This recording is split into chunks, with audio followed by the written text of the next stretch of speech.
Hey, we're live. We're live.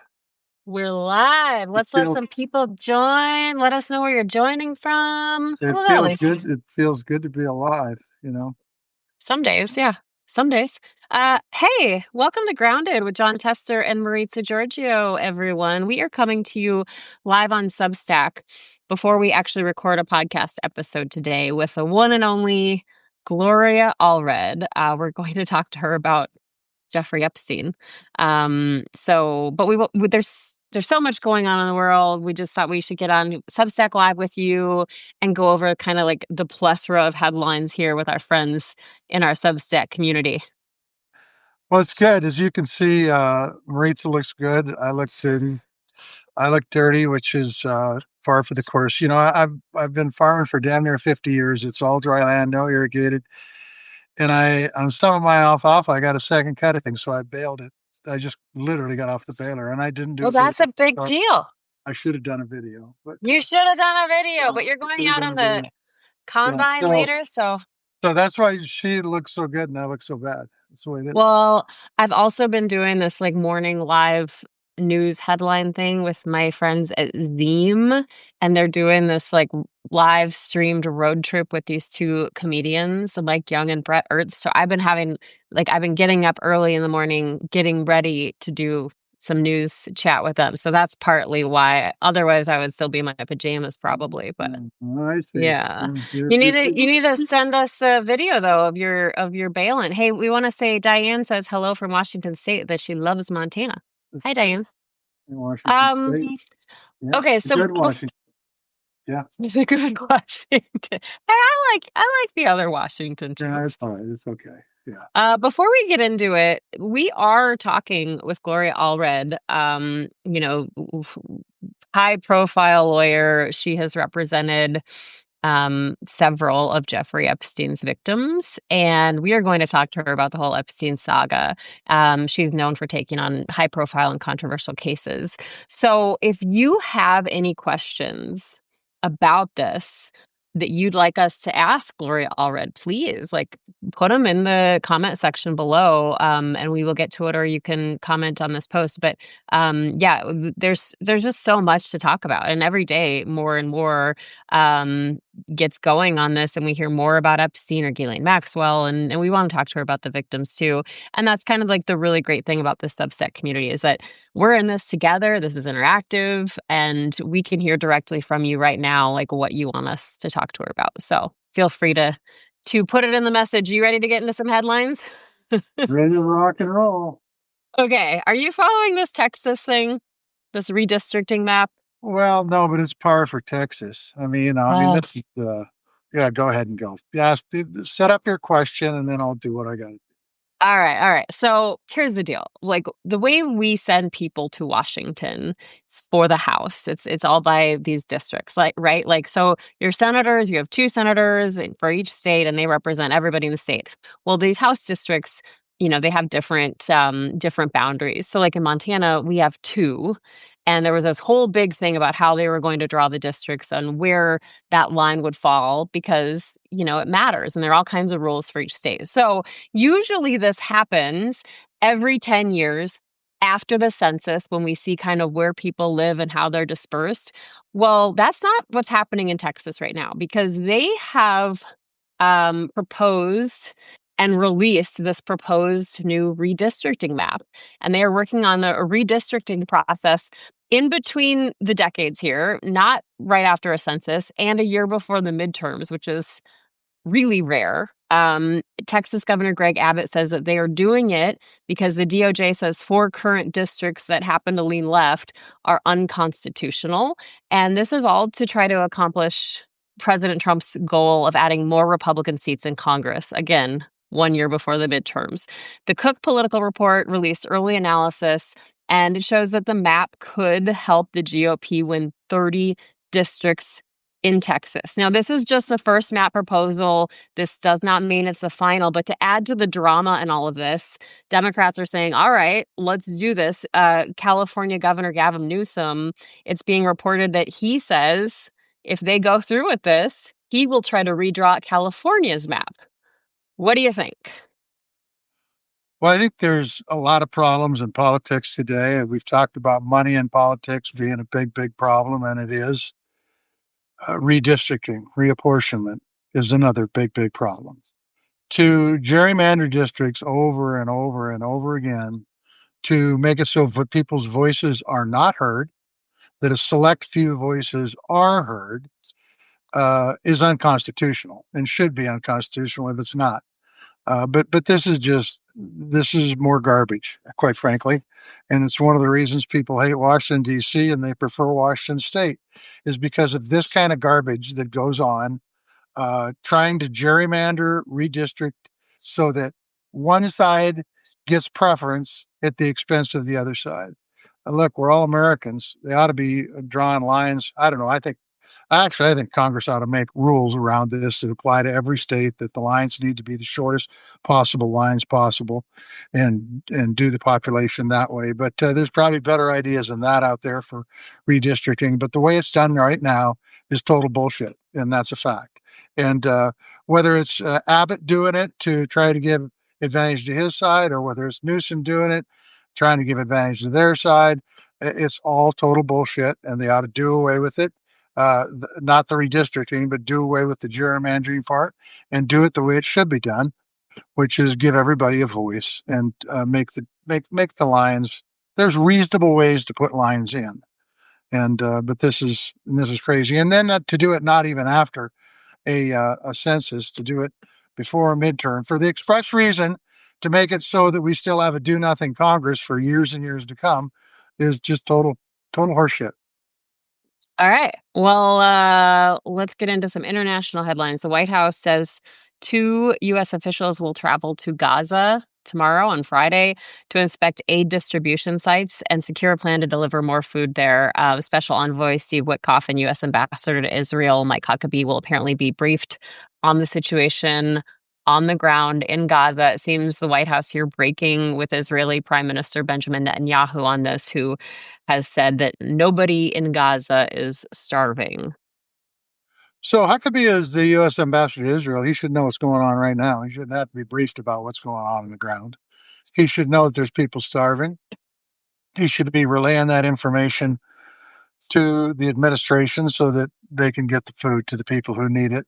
This is a pitiful situation, and Netanyahu's definition of starving, I guess, is different than my definition of starving. So um, this is good. I mean, I think it's good. Things are proceeding the way they are, but but the ambassador to Israel should be knowing exactly what's going on in Israel. That's why he's there. Well, and Marjorie Taylor Greene, she posted something. I was going to pull it up really quick. She posted something this week, kind of saying, "Hey, you can be furious about what happened October 7th, and also say that what's happening in Gaza is genocide." She called it genocide. So I think that we're starting to see more people kind of come out and say this doesn't have to be what we're seeing, basically. Marjorie Well, Taylor Greene said that. good for Marjorie. She went after. She was on the right side of Epstein. I think she's on the right side of this, so that's good. Good for her. That's good. All right. It seems the Trump administration, if you're looking for a job, Senator, Yeah. it seems that they are recruiting people to join ICE. They are promising signing bonuses of as much as $50,000 and student loan forgiveness as the administration tries to hire 10,000 new agents. Of course, DHS got a big influx of cash here just a little bit ago in that big, beautiful bill. So they're using some of the money on this campaign. So if they hire me, Maritza, do I get to wear a mask? So it's kind of like grade school again. Yeah, you can wear a Uh, mask and yeah, you can just I can go skip. wherever you want, do whatever you want. Yeah. Well, I mean, if they need people, then I guess that's what they do. 50,000 is pretty good. Loan forgiveness is pretty good. Maybe we could do the same thing for people who want to go in the teaching profession and work in public education. Help them out There's with an idea. loan forgiveness. How about if we give loan forgiveness to people who become reporters? Oh, Huh? well, they need, man, Huh? we could talk about student loans for reporters a lot because Yeah. Well, man, I'm telling my you, first job we made. I mean, uh, I remember my first contract. I think I made 18,000 a year. the porters might be the only ones that make less than school teachers. I'm telling you. So, you And know, the good news is that everybody hates you.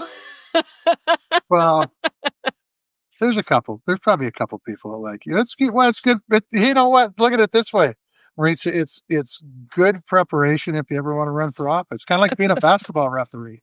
You know, by the time you get done, the whole crowd is pissed off at you. You know. Yeah, that's right. Yeah, I love going through life with everybody mad at me. It's great. I totally don't have anxious attachment. Yeah, it's good preparation. You know, thick and Builds skin. character. Yeah, builds character. All right, your favorite topic, tariffs. There's so much happening in the economy today. First up, tomorrow's August 1st. That's that big deadline. Tariffs are supposed to soar if deals don't get done. Not a lot of deals have been done. I will say they promised 90 deals in 90 days, just a handful of that.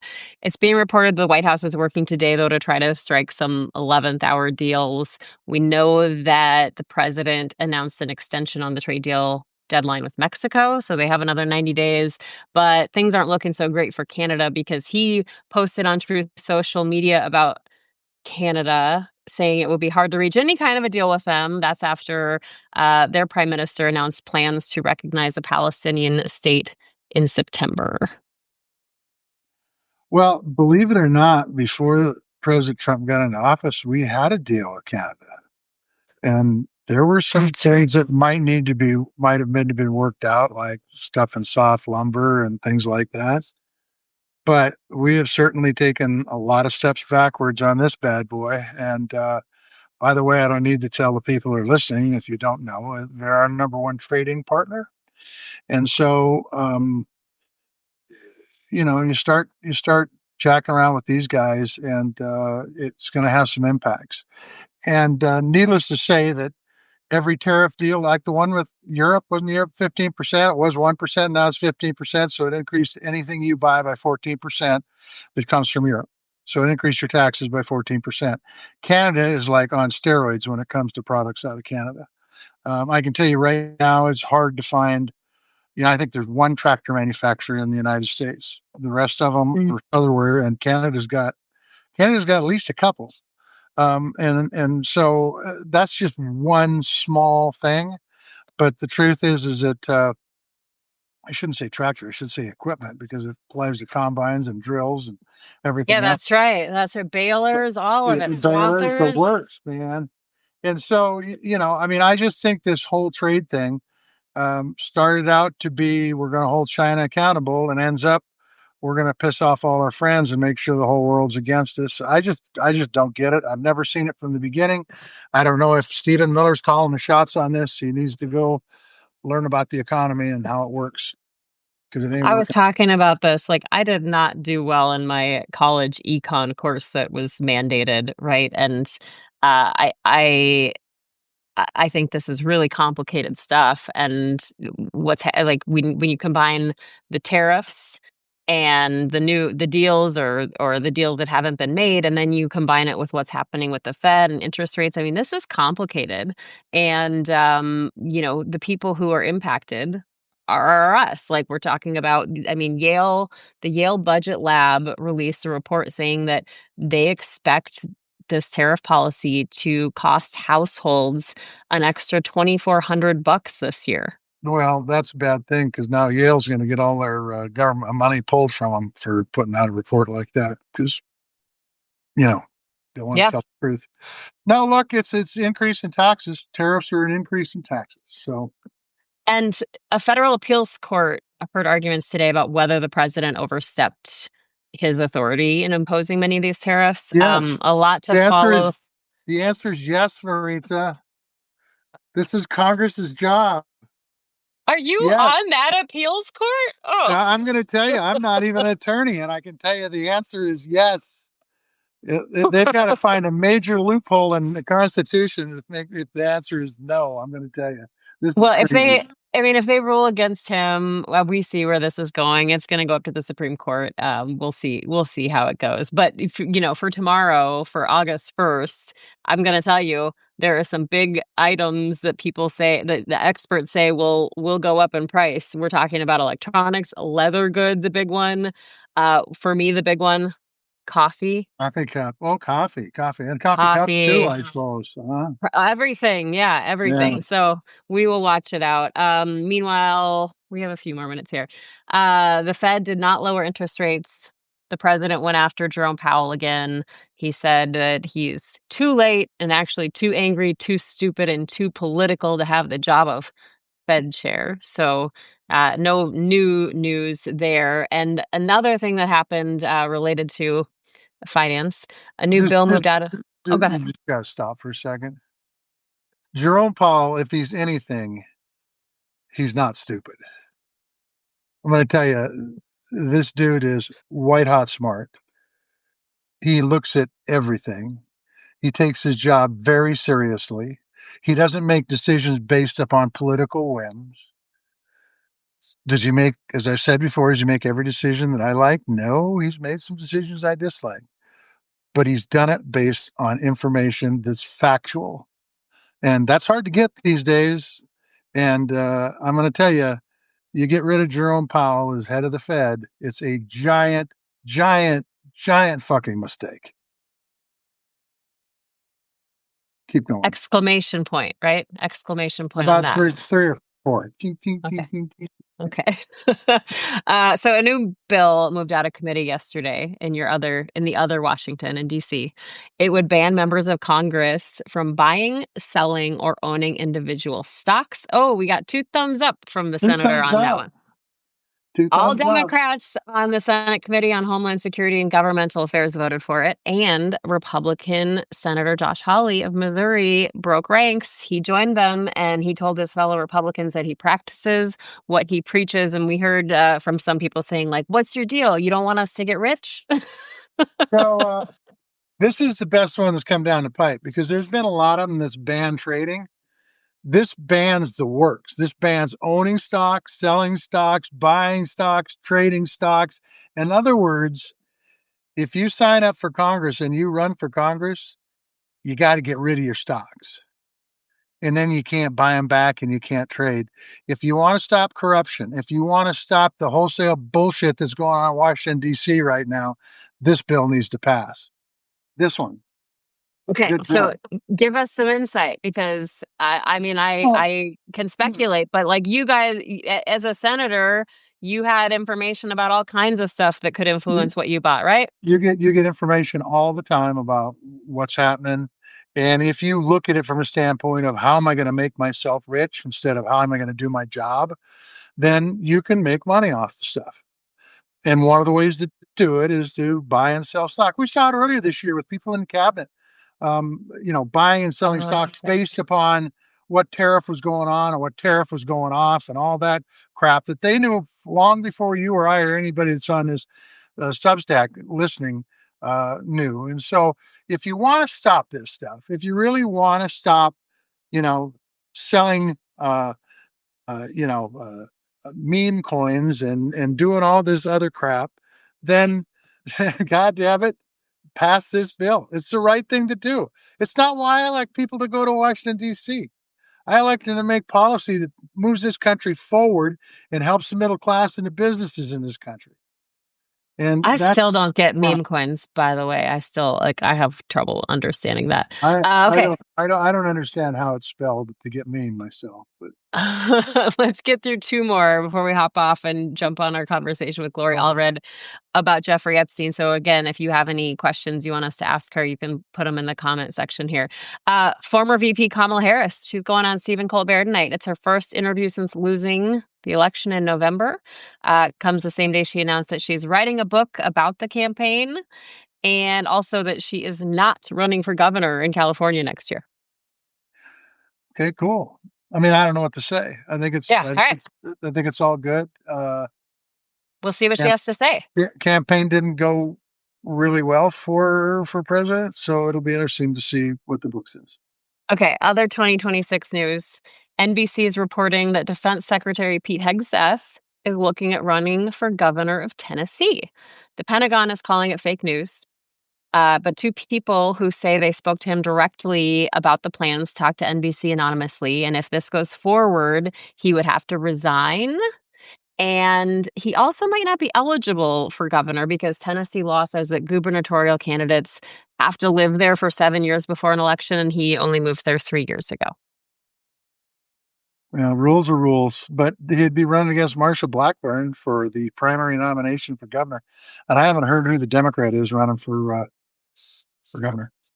Excuse me. Bless you. I don't know that off the top of my head. I could Google it, but yeah, we'll see. We'll see how it goes. We'll see if it's actually fake news or if they just are saying it's fake news. Well, it'll be fake news if he has to live there for 7 years because he won't be eligible to run. So then they'll say, Will that matter though? Who will enforce that? oh, I don't. Rules. Probably some court that might find that the president has authority to apply tariffs. I don't know. I mean, what good are rules if there's nobody to like actually enforce them?